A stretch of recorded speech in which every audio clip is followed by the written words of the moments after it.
everyone, and welcome to Walk Away from the Workbook. If you're new here, my name is Nicole Seymour, and I'm a developmental learning specialist and current classroom teacher from California. Ordinarily, my channel is focused on parents and educators who work with children between the ages of 4 and 8. But today I wanted to dive into a topic that's important for all ages: social media comparison. What is social media comparison?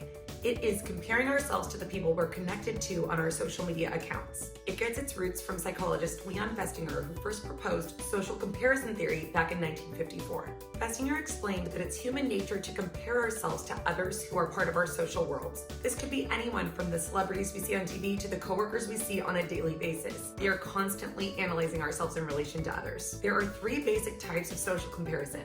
The first is called upward comparison. The second is lateral comparison, and the third is downward comparison. According to the American Psychological Association, upward comparison is comparing yourself to others who you feel are better off than you are. Lateral comparison is when you compare yourselves to people you feel are more or less your equal. Downward comparison is when we compare ourselves to people that we feel we are better off than. As parents and educators, we have a responsibility to children to show them how to develop, maintain, and strengthen their mental health. According to a research article in Nursing Times by Dan Warrender and Rosa Milne, increased use of various social media platforms leads to higher levels of depression and anxiety, as well as negative body image, sleep problems, and cyberbullying in young adults between the ages of 19 and 32. Essentially, what the research is suggesting is that the more we use social media, the more prone we are to lower feelings of self-esteem and self-worth. I'm sure that even as an adult, you can identify with these findings. How many times have you scrolled through TikTok, Instagram, or Facebook only to be met with idealistic versions of what your life could be like? To be constantly reminded that others are more successful or happier than you are. No one is protected from social media comparison. Not you, not your friends, not your partner, and definitely not your children. So what can we do to help prepare our children to be smart when using these social media platforms? In doing my own research on this topic, I've narrowed down 5 different ideas I have to help your child navigate through social media. Number 1, teach them their triggers and how to avoid them. Talk to your child or to your students about what causes them to go down that comparison spiral.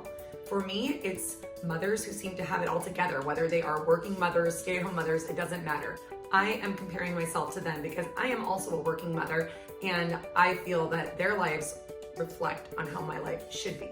These are my triggers, but everyone's will be different. Number 2, teach your children and your students how to decide who to follow and who to unfollow on social media. Some of your children's friends are going to cause them to be a little bit more triggered than others, and this does not mean that they don't care about these friends or that these friends aren't important to them. All it means is that it's not healthy for them to follow that friend's journey. On the opposite end of the spectrum, there are probably friends that bring a huge smile to your child's face, make them happy, make them laugh, and make them feel good about themselves. Teach them to focus on those accounts more than the ones that make them feel worse about themselves. I know I definitely have social media accounts that I follow just to bring a smile to my face, and it works every time. Number 3, teach them that what they're seeing is not the reality of the situation. What they're seeing on social media is the best version of someone's life.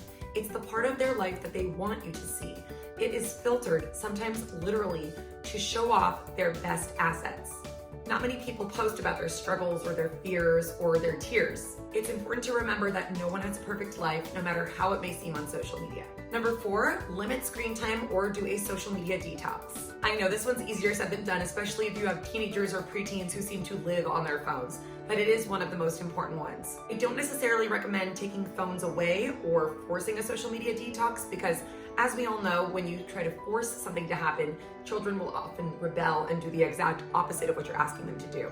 I do think you can set a good example for your children by limiting your own screen time, showing them that you're able to disconnect and spend time with people who truly matter in your life. Number 5, remind your child what social media was created for to begin with. It was created as a way to connect and to socialize with those who truly care about and love you.